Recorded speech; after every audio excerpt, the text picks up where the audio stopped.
You could feel a darkness and despair in this community, just a true darkness and despair.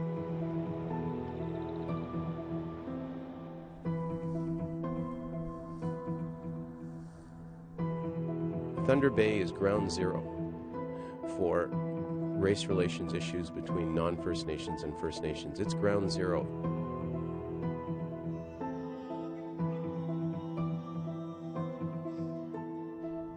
There doesn't seem to be the commitment from the Thunder Bay Police Service to stop this, to really drill down and try and figure out what's going on here.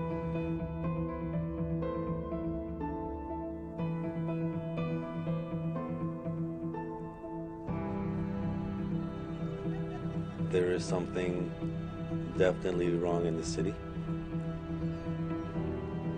and we need to find out what that is.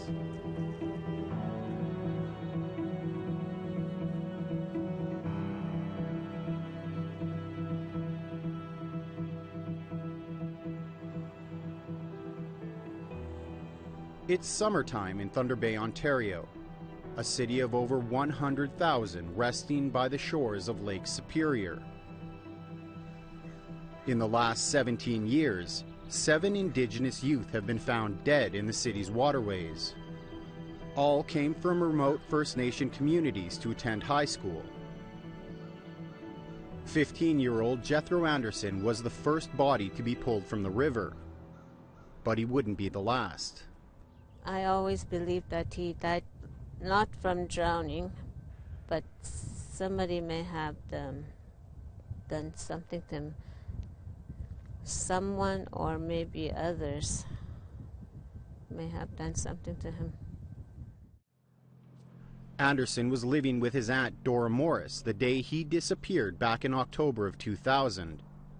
She alerted police only hours after he went missing, but her concerns were ignored. She was told not to worry, that Anderson was probably just out partying. Mostly negative comments that he's out there partying like any other Native kids, and that he'll be back. He's done it before, and when I called for an update right away, I'd get a no answer right away. It took the Thunder Bay Police Service an alarming 6 days after Morris filed a missing persons report to launch an official criminal investigation. Precious hours wasted that any investigator knows are crucial to solving these types of cases. In the end, it was a group of volunteers from Anderson's home community of Casablanca Lake, and not the police, that found Anderson's lifeless body in the Kaministiquia River. The official cause of death was ruled as drowning, but Morris never believed that was the whole story. He had the suspicious marks that I thought they were. Like he had marks on his cheek, either side of his cheek, which looked like cigarette burn marks to me. And he had a bruised forehead up to his head, top of his head, like as if he got hit with something. It's a tragic story, but one that's become all too common here in Thunder Bay. Since Jethro Anderson's body was pulled from the water back in 2000, another 6 kids have died in eerily similar ways. Teenagers who came to the city for an education and returned home in coffins.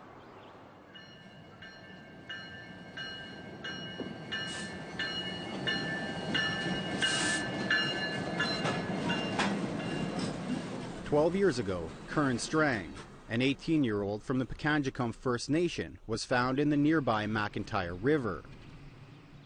Just 2 years later, in 2007, Reggie Bushy drowned. The 15-year-old high school student was living in a boarding home in the city. He was found in the McIntyre as well. In 2009, the same river. 17-year-old Kyle Morriso was missing for 2 weeks before his body was discovered. To me, it just happened minutes ago, hours, seconds. He's always with me in my heart all the time, and he's always in my head. Like, I always think about him every day. And then Jordan Wabass, just 15, found in the Kaministiquia in 2011, nearly 3 months after he was last seen alive. Each of the cases were quickly deemed not suspicious by the Thunder Bay Police Service, and no foul play suspected. It's a disturbing pattern that was seen as dismissive by community leaders and family members. It was also part of the reason an inquest was called into these 5 and 2 other deaths of Indigenous youth. You look at the comments of our mayor and the police over the last several years, every time it's alcohol, drugs, accident, which is really just an application of stereotypes, right, to the situation, to the investigation. I've always been a fighter for, I guess, the underdogs. So Chantel Bryson was one of the inquest lawyers. She was instrumental in bringing the issue of systemic racism to the hearings.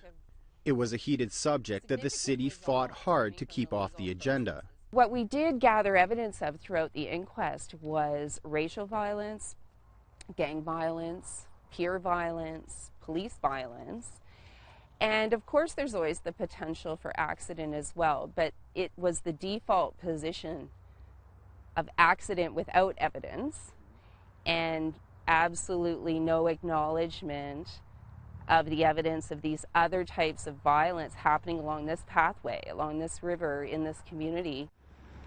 The inquest was one of the largest in the province's history. 146 witnesses testified over a period of 8 months, many recounting similar stories of racism, violence, and police discrimination within the city. But for the families of the 7, answers as to how their children died were still a mystery. This verdict, the findings of undetermined, should send a signal to not only this community but to this country that there are kids dying by the river and we don't know how they died. The inquest wrapped up in June of 2016. In the end, the coroner's jury ruled 3 of the deaths accidental and the other 4 undetermined, meaning that foul play could have been a factor. A total of 145 recommendations were made, geared towards keeping First Nations students safe in the city. Many of the families were cautiously optimistic that it would bring change and some sense of closure. Their hopes were short-lived. An extensive search continues for 14-year-old Josiah Begg from Kitchener-Kusip in Innuwag. He was last seen in Thunder Bay on May 6th.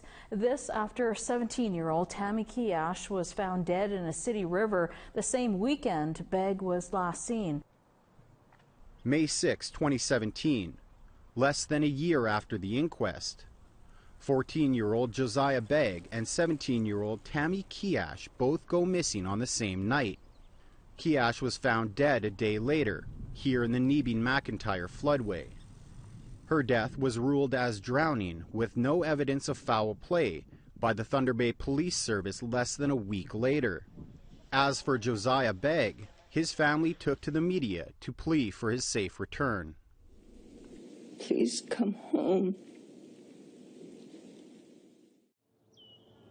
Police suspended their ground search after only 2 days and discouraged First Nations volunteers from searching the waterways for his body. He was pulled from the McIntyre River nearly 2 weeks later on May 18th. After that, confusion, pain, and anger. We are in a lot of pain and sorrow about the outcome and the result of what happened when Joshua was found. We had hoped for a better outcome, but it wasn't meant to be. I think it just speaks to the continued risk that our youth experience while here in Thunder Bay. That to lose 2 youth. I understand that Tammy and Josiah went missing the same evening, and that should alarm all of us. We hope that the police will do more a plea for help that Dora Morris knows all too well. Morris was one of the volunteers that helped search for Josiah Begg while he was still only missing. In fact, that's exactly what she was doing when she heard news of his death. And I just broke down. I didn't want it. I guess I didn't want it to be. I didn't want him to be found like that.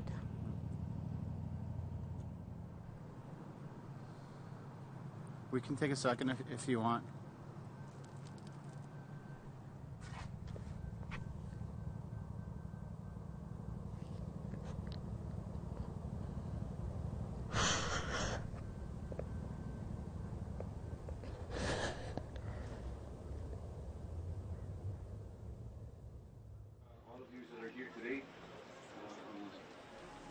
When APTN Investigates returns, as tensions in the city reach the boiling point, new developments surrounding the death of Tammy Kiash are discovered, while the embattled Thunder Bay Police Service downplay the crisis.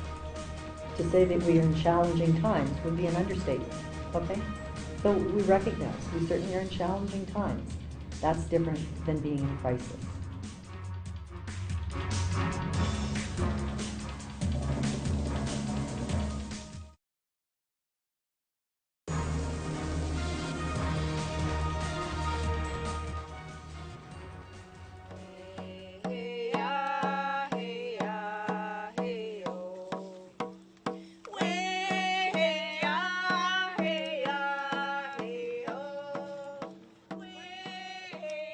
Tammy Kiash was only 17 years old when she lost her life here along the Neebing-McIntyre floodway. Her case and the rushed way it was handled has become sadly typical of the way the Thunder Bay Police Service investigates the deaths of Indigenous people found in the city's waterways. Kiash was the 6th of 7 Indigenous youth who have died under similar circumstances in the last decade and a half. She had been missing for a little over a day when her mother received news of her death. Right away I asked him, is it her? He didn't want to say anything. Then I asked him again, just tell me, I told him. Is it true? Is it her? Then he said, yeah. Then I just broke down. Thunder Bay Police ruled Kiash's death as drowning, with no evidence to indicate criminality only 5 days after her body was found. That came as a shock to Pearl Slipperjack, who says that Kiash was a trained junior Canadian Ranger and familiar with water safety. She also noticed bruises on the side of her daughter's face and what appeared to be bite marks on her hand. I asked the detective if it was a bite mark, and I know it was a bite mark, and he says it was a quarter imprint, like a 25-cent imprint. But I know the shape of the, like a bite mark, and I swear those were teeth marks, not a quarter imprint. But those weren't the only details that Slipperjack found strange. Kiash's body was discovered face down just a few feet into the floodway, which at the time had very little water in it. She was also found only wearing one shoe. The other was at the top of this embankment. That's what got me mad. I didn't even bury my daughter yet when they gave me the report. As if I felt as if they just like wanted to put it aside, or as if I felt like they didn't want to deal with it anymore. And it turns out something more did happen. APTN recently learned that Tammy was found with her pants around her ankles and her underwear pulled down. That's according to the local church group who found her body. This new information conflicts with Thunder Bay Police's working theory that there was no evidence of foul play. I personally just don't accept the fact that all of these people ended up in the river, as many of the cases were stated, because of the consumption of alcohol, falling asleep and then rolling into the river. That just doesn't make sense to me. Dave Perry is a private investigator and former Toronto homicide detective. He was hired to help investigate the death of 41-year-old Stacey DeBungy. DeBungy was pulled from the McIntyre River on the morning of October 19, 2015. Police ruled his death as not suspicious barely 3 hours later and deemed it non-criminal the next day, before an autopsy had been completed. They don't have the competency to do a death investigation or a homicide investigation, unless they can show me that in other cases they've done a much better job than they did on this one. And it doesn't help that witnesses and victims don't trust the police. That's what happened with Daryl Kakakayash back in 2008. Only 16 years old at the time, he was violently attacked by 3 men and thrown into the McIntyre River. Like, I actually thought like I was gonna die there. Like, I was already, I don't know, like I already had stuff going through my mind as it was going. I remember I was crying. I was crying and, you know, trying to ask him, what the hell did I do? I said. He managed to pull himself out of the water and escape. The incident was reported to police, but nothing came of it. That doesn't surprise Dave Perry, given the way Thunder Bay police tend to handle these types of cases. He says that taken with the other recent deaths in the city's rivers, a troubling pattern begins to emerge. We just look at the number of deaths that they've had, and you've got Daryl's case, and I've heard of others, rumors. I haven't personally interviewed anybody, but I've heard about others being thrown in the river. Do they have a person or people in Thunder Bay that find it to be a sport to throw people in the river? Whether the intent is murder or mayhem, I don't know, but yeah, it's quite possible. It's quite possible they have something more sinister happening there than we know. So what exactly is happening in Thunder Bay? Are these only isolated incidents or part of a larger systemic problem? We sat down with the city's mayor, Keith Hobbs, to get some answers. In the last 10 years, Thunder Bay police have investigated 47 homicides, 47. 45 of them have been solved, cleared by charge. A good proportion of those victims were Indigenous people, and 45 out of 47 is a 96% clearance rate. So for someone to say that Thunder Bay police don't take death seriously when it's an Indigenous person, nonsense. Regardless, that's the sense coming from Thunder Bay's Indigenous community. And when you start to look at some of the recent headlines, it's easy to see why. I've admitted that we have a racism problem in Thunder Bay. So let's get that out first and foremost. We're like any city, Winnipeg, Saskatoon, Regina, Vancouver, Toronto. Look what's happening in Toronto with Black Lives Matter. So to say that it's unique to Thunder Bay is ridiculous. It's everywhere. Hobbs, himself a 36-year veteran of the Thunder Bay Police Service, takes offense to the notion that police are failing to protect its citizens. There's been no evidence of foul play in all those investigations. There was alcohol related in every single one. I'm not talking about the last two, I'm talking about the 7 deaths. Alcohol was a factor.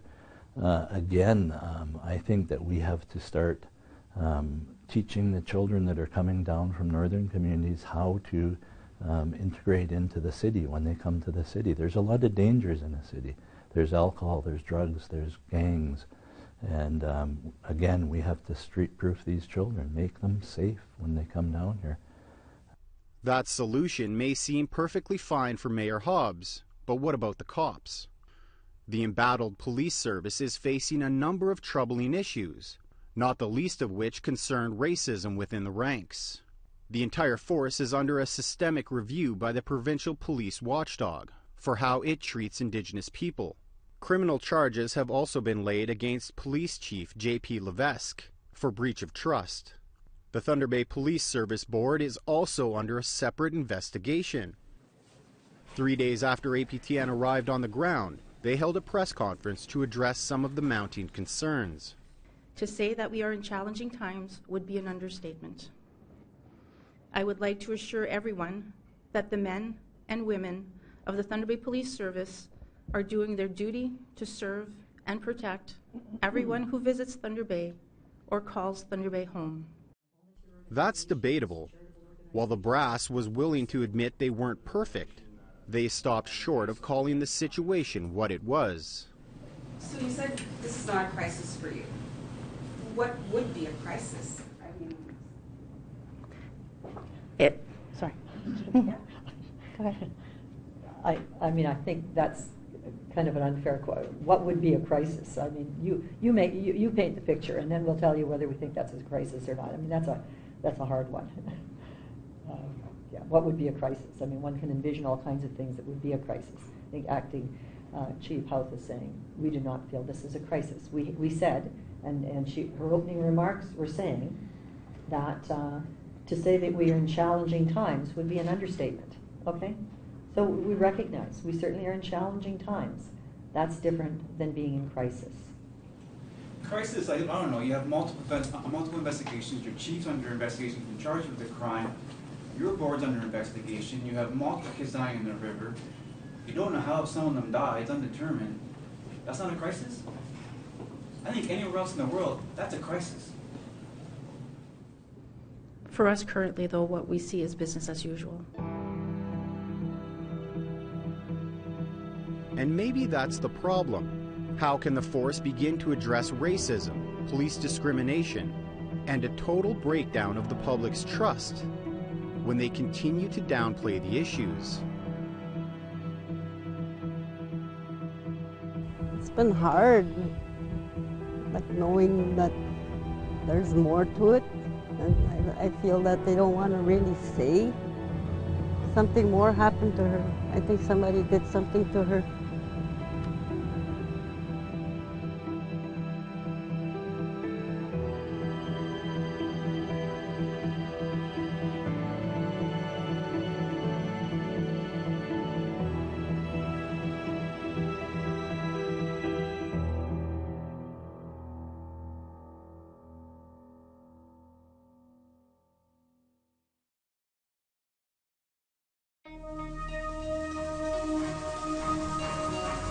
Coming up next week on APTN Investigates, truth or reconciliation? Canada built an educational system in which very young children were often forcibly removed from their homes, often taken far from their communities. Even though it's had its challenges, I think it's been a fair process. David Block got away with millions and millions of dollars that we're not going to recover, and he'll live comfortable with what he'd taken from the victims. A special 1-hour Investigates with Kathleen Martins.